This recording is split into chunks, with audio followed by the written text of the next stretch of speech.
Ahora, chiquillos, vamos a continuar con la revisión de la guía 6, en donde quedamos, ¿ya? Vamos a achicarme y continuar aquí con, estábamos viendo lo de Gianni Rodari y algunas de las propuestas que él hace que nosotros estamos disponiendo en lo que es la escritura libre, ¿ya? Estamos viendo los juegos. Aquí, en esta actividad, los estudiantes pueden recortar titulares de diarios y irlos mezclando como si fueran pegatinas, como si fuera un quebrantahuesos, para poder ir armando cosas chistosas de alguna manera. Y cómo le vamos dando sentido para que parezca una historia, eso es parte de la escritura, ¿ya? O también con esto de hacer una lista de preguntas y respuestas que habíamos comentado que puede ser con contenidos de otras asignaturas, incluso mezclar de dos asignaturas para que parezcan un poco más ilógicas, y con eso va a irle dando pregunta, respuesta, pregunta, respuesta, pregunta, respuesta, e ir armando una historia, ¿ya? Porque esto puede ser la base para la redacción de una historia. Ojo, en la explotación de posibilidades de una frase o verso, aquí para las personas que tienen mucha facilidad con las palabras, y tal vez pueda costar un poco más, pero para que vayan repitiendo el verso, para que vayan armando otros versos y poder ir armando una historia un poco más larga, ¿ya? En la construcción de adivinanzas se vamos a trabajar en clases el próximo día lunes. Vamos a ir paso a paso de acuerdo a las etapas que nos propone Rodari para hacer adivinanzas, ¿ya? Entonces, esa va a ser una actividad interesante que Nicolás ya dijo que quería trabajar, así que ojo, queda grabado en este video. Nicolás dijo que quería trabajar. Nicolás Contreras, nombre de apellido.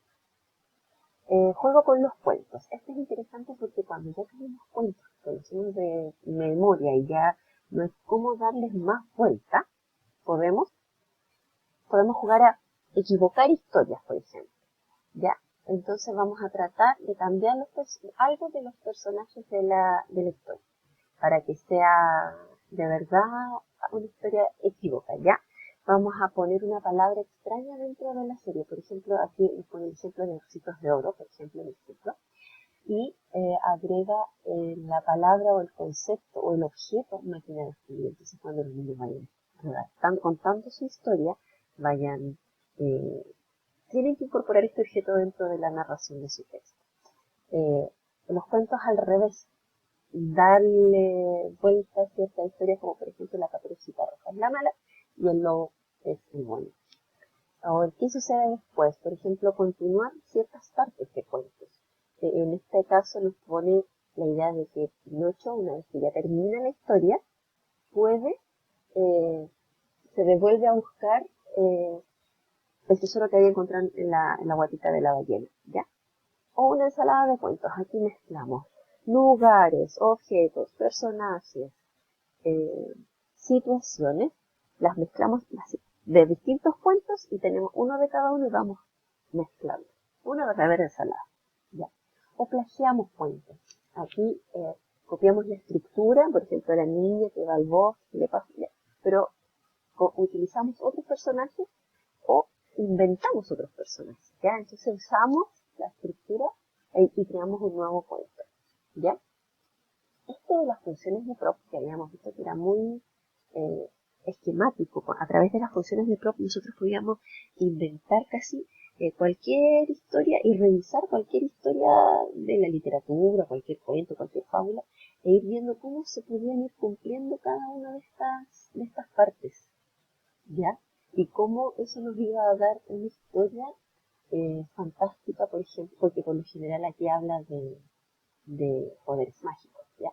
Podríamos cambiar el orden de algunas, podríamos eliminar otras, pero es como el esquema de cualquier historia, cualquier cuento de la literatura, ¿ya?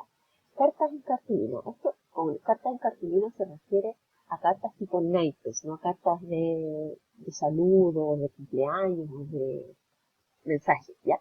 Entonces, a través de fotitos o de imágenes recortadas de revistas, las vamos a pegar en una cartulina y le vamos a pedir a los niños que las describan y que vayan creando la historia en base a lo que están viendo ahí. que esa historia se ligue a la historia del compañerito que es exactamente lo mismo, pero con su imagen, con su dibujo, que puede ser de un paisaje, de una persona, de un lugar más concreto, no es como un paisaje del campo, sino un espacio en la casa, y ahí se pueden ir juntando todos y se puede ir armando un gran collage con una gran historia. Ya.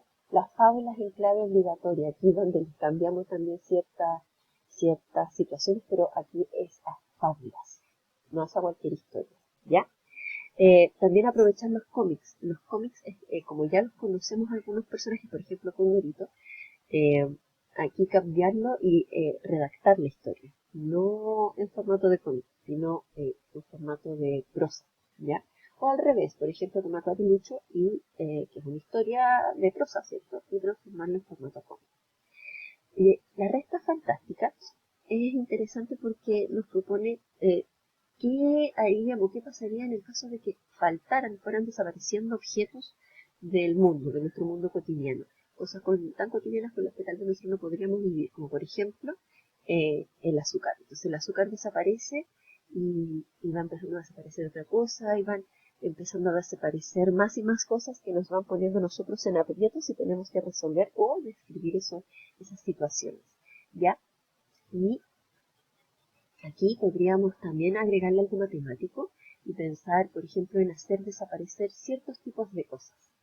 Esto se me ocurrió que tal vez las personas que son como más de las matemáticas podrían utilizarlo entonces para ver tipos de características. Por ejemplo, ir desapareciendo de la cotidianidad del mundo, por ejemplo, objetos de cocina.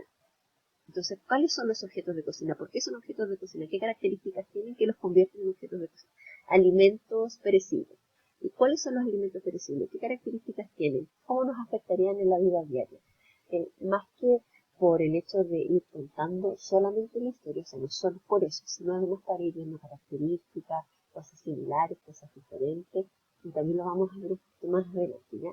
Ahora, las historias para reír, que acá aparecen, son cosas donde la fantasía es muy, muy importante. Entonces, introducimos, aquí se dan ejemplos, por ejemplo, utilizando dichos comunes, crear personajes equivocados, un personaje banal en un contexto extraordinario o al revés, o cosificar personas, ¿ya? Y que según yo, la resta fantástica tiene relación con las matemáticas de la historia, o podríamos hacer una relación en mi imaginación tan imaginativa, donde las matemáticas de la historia nos piden que vayamos desarrollando capacidad lógica, ¿cierto? Y aquí nos ponen el cuento del patito feo. Entonces, un elemento que está dentro de un grupo equivocado, ¿pertenece o no pertenece? ¿Cuáles son sus características para sacarlo y ponerlo en otro grupo en el que pertenezca? ¿Ya?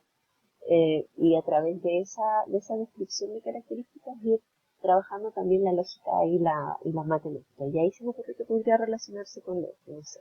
Tal vez los que somos matemáticos podrían analizarlo mejor y aplicarlo de una manera un poco más adecuada a las características de esos contenidos. ¿Ya? Y el último es el trabajo de creatividad con los más pequeños. Aquí podemos trabajar con objetos inanimados, con objetos también que sean dándoles un papel diferente para que ellos puedan crear situaciones creativas, situaciones tal vez también lógicas, pero que permitan desarrollar la imaginación. Por ejemplo, con objetos que ellos conozcan como algún juguete para darle un personaje, una actividad, una situación y que ellos puedan ir desarrollando mejor. ¿Ya? Terminamos con eso. Es súper importante porque también podemos tener otras alternativas como por ejemplo escribir textos más largos. Y con esto podemos expandir un texto, reescribir un texto, escribir un spin-off de algún texto, como por ejemplo lo parecido a lo de Pinocho, pero en vez de que sea Pinocho, el protagonista podría ser Pepe Grillo. ¿Ya? Pepe Grillo, después que termina de su historia con Pinocho, se va a la casa y le pasan otras cosas, ¿ya? O la escritura de un texto nuevo, ya podríamos usar el formato de escritura guiada, ¿ya? En poesía también podemos trabajar, nosotros por lo general hemos visto y en los libros de ministerio podemos encontrar cómo escribir poemas en esta estructura un poco más común que conocemos, que es el verso, ¿cierto? Con rima sonante-consonante, ¿cierto? Y que está en estrofas, ¿cierto? Pero estos poemas que yo les pongo aquí son un poco más diferentes porque podemos trabajar un poco más diferentes. Son diferentes porque podemos trabajar otros conceptos, no solamente el poema tradicional, sino aquí, por ejemplo, podemos trabajar sustantivos, adjetivos, ojo, que describen verbos, sustantivos. Podemos aumentarlos o disminuir la cantidad, ¿ya? Pero la idea es que mantengan este mismo esquema para que salga algo parecido a esto, que en el fondo es así, ¿no? Que el poema Diamante por la cantidad de palabras se va armando esto. Pero que además se va armando una historia o una forma de ver algo que tal vez no lo pensábamos de esa manera, ¿ya? Entonces esto es bonito. El caligrama también. Este tiene la forma de una llave de sol. Ay, digo que ahí sí.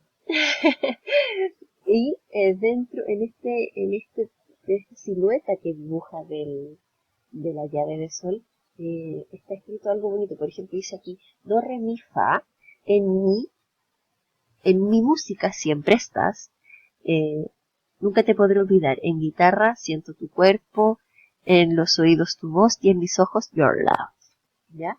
Entonces podríamos darle nosotros el tema animalitos, tu animalito favorito, ya, y que dibujen la silueta del animalito favorito y que en la silueta vayan dibujando lo que sienten, lo que opinan o lo que les produce el animalito, ¿ya? En los haiku, en los haiku se escriben versos que aquí están la dicho, y me va quedando poco tiempo, por eso no voy a extender tanto. Palabras nuevas, ven el error creativo. La característica de los haikus es que se escriben 3 versos, y aquí sí trabajamos. ¿Se acuerdan que yo les comentaba en clases que antes a nosotros nos pedían mucho trabajar descomponiendo los versos para ir contando la cantidad de sílabas, ir analizando la rima, qué tipo de rima era, contando, y ahí trabajamos diptongo, hiato y todo eso, para ir analizando el poema, y que en lo personal a mí me sacó bastante del disfrute del poema como un texto bastante estético, que es una de las principales características de la poesía, ¿no? Sin embargo, igual es necesario enseñar eso. Y por eso mismo me parece interesante trabajarlo desde esta perspectiva del haiku, por lo menos para los niños un poco más pequeños, cuando recién introducimos la temática del análisis de los poemas, porque en rimas de 4 o 5 sílabas, una estación del año, y de acuerdo a la intencionalidad del haiku, ¿ya? Y por último, ¿por qué se me mueven estas cositas? ¡Ay, no voy a ser el último! Bien, chiquillos, alcanzamos a terminar en 2 videos. Estaba preocupada, pensé que no íbamos a alcanzar. Por eso corrí tanto hablando y me equivoqué tanto. Pero lo importante es que ustedes tengan claridad de que tienen muchas herramientas para trabajar, tanto los aspectos gramaticales como aspectos de estilo y de formato, de esquema y estructura de la escritura. Por lo tanto, tienen un puestecito bajo la manga, un buen material para poder ir revisando e ir bajo la manga, ya, bueno, para que puedan ir analizando material más adelante y ver cómo trabajar de otra manera ciertos aspectos, ciertos contenidos que vamos a tener que trabajar para nuestros estudiantes, ir desarrollando las habilidades y eh, eh, aplicando conocimientos, ¿ya? Chiquillos, se va a cortar. Así que espero que les haya quedado un poco más claro. Si no, ya saben, me escriben y cualquier cosa podemos seguir trabajando. Eso, que estén súper bien. Cuídense. Chao.